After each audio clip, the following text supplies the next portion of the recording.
Pourquoi n'est-on pas retourné sur la Lune?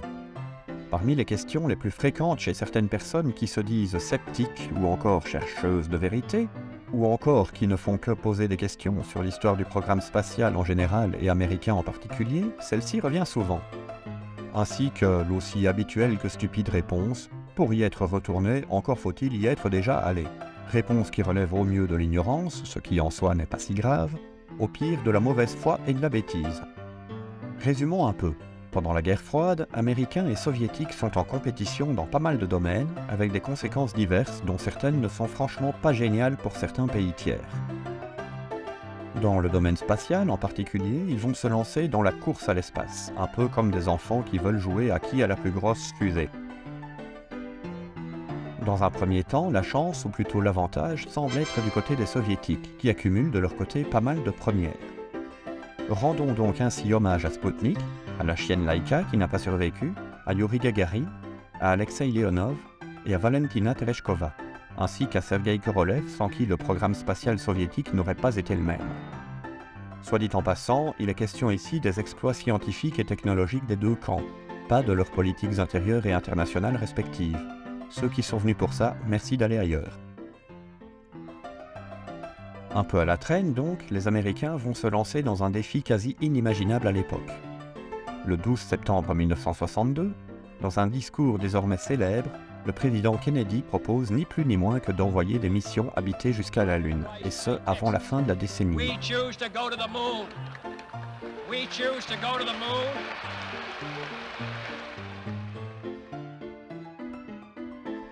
Le programme Apollo a par ailleurs déjà été lancé plus tôt cette même année avec les mêmes objectifs, mais c'est le discours de Kennedy qui marquera les esprits. Manque de bol pour lui, il ne verra pas l'accomplissement du projet.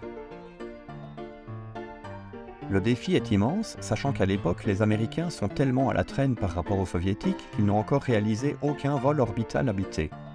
Les moyens humains, techniques et surtout financiers mis en œuvre seront donc sans précédent, mais surtout sans comparaison avec ceux que les Soviétiques seront en mesure de leur opposer. Le 21 juillet 1969, l'exploit est accompli et illustré par une phrase désormais célèbre. It's one small step for man, one giant leap for mankind. Dans son ensemble, le programme Apollo est une réussite. N'occultons pas pour autant le drame d'Apollo 1 qui a causé la mort de Virgil Grissom, Edward White et Roger Chaffee lors d'un incendie survenu pendant un exercice au sol. Ni l'incident de la mission Apollo 13, lors de laquelle Jim Lovell, Jack Swigert et Fred Haise ont bien failli ne jamais pouvoir rentrer sur Terre sains et saufs. Dans l'ensemble, ce sont 6 missions habitées qui se sont posées sur notre satellite et 12 personnes qui en ont foulé le sol du pied. Plusieurs instruments scientifiques, dont certains fonctionnent encore de nos jours, y ont été déposés à l'occasion. Et 382 kg de roches en ont été rapportés, dont des échantillons ont été distribués dans les musées du monde entier. Soit dit en passant, il faudra un jour que je vous parle du canular de la roche lunaire qui n'était en réalité qu'un morceau de bois fossilisé. Soit dit en passant dans le soit dit en passant, il faudra également que je vous parle de la fossilisation du bois, de ce qu'elle est, de ce qu'elle n'est pas. Je ne vise personne. Mais revenons à l'essentiel.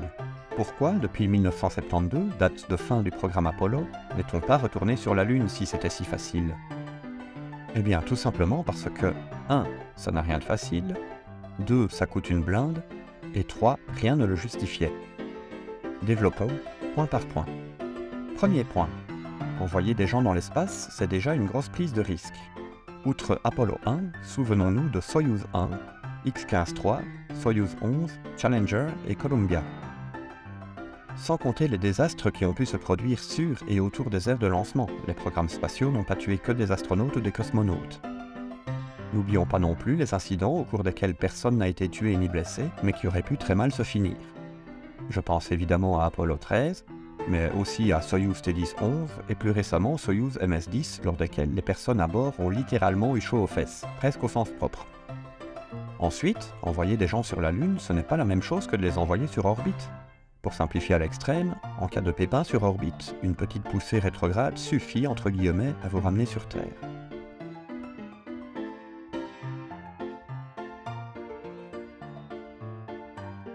Lors d'un transit lunaire, vous courez davantage de risques de ne jamais pouvoir rentrer à la maison.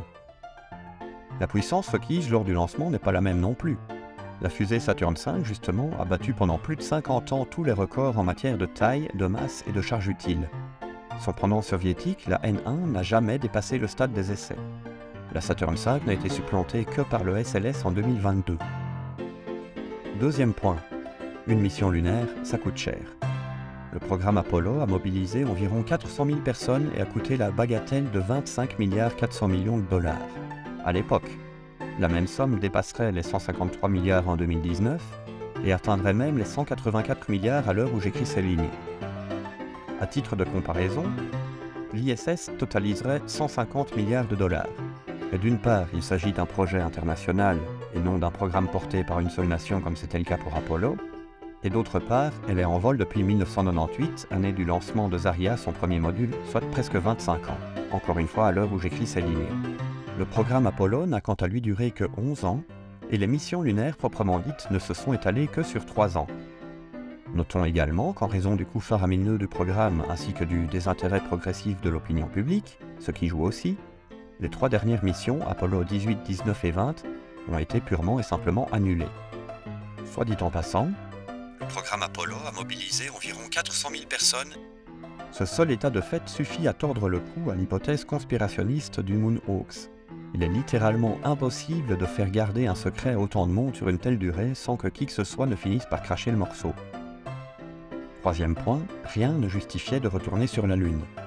Ce point découle directement des 2 précédents. C'est risqué humainement et ça coûte cher, alors que des missions inhabitées font tout aussi bien le job si ce n'est mieux, le tout à moindre prix. D'autre part, après l'exploit d'Apollo 11 et la frayeur d'Apollo 13, le public s'est progressivement désintéressé des missions habitées vers la Lune. Ensuite est venue l'ère des stations en orbite basse et des sondes interplanétaires, ainsi que le programme de la navette spatiale.